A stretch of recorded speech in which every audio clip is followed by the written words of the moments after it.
أعوذ بالله من الشيطان الرجيم بسم الله الرحمن الرحيم يا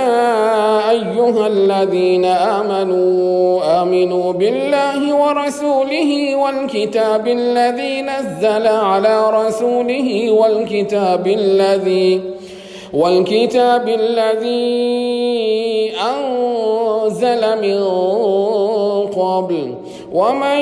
يكفر بالله وملائكته وكتبه ورسله واليوم الآخر فقد ضل ضلالا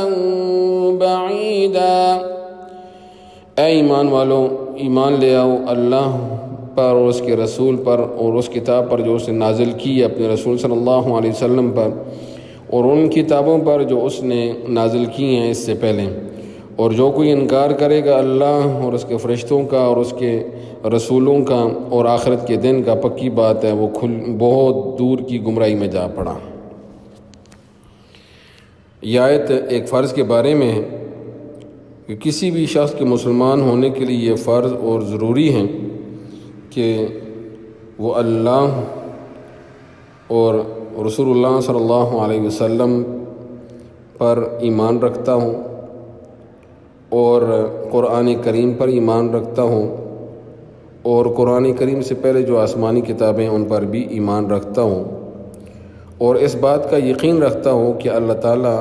ایک ہے اور وہی تمام کائنات کو پیدا کرنے والا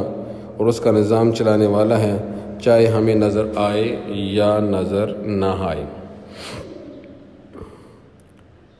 حضور صلی اللہ علیہ وسلم کا ایک معجزہ، چاند کے 2 ٹکڑے۔ کفار مکہ نے رسول اللہ صلی اللہ علیہ وسلم سے معجزہ طلب کیا کہ اگر آپ اللہ کے رسول و پیغمبر ہیں تو پھر چاند کے 2 ٹکڑے کر کے دکھا دیں۔ نبی کریم صلی اللہ علیہ وسلم نے چاند کی طرف انگلی سے اشارہ کیا تو چاند 2 ٹکڑے ہو گیا۔ بخاری شریف کی یہ روایت ہے اور روایت کا نمبر ہے 3637۔ مسلم شریف کے اندر یہ حدیث آتی ہے، اس کا نمبر ہے 7076، اور یہ روایت ہے حضرت انس رضی اللہ تعالی عنہ سے۔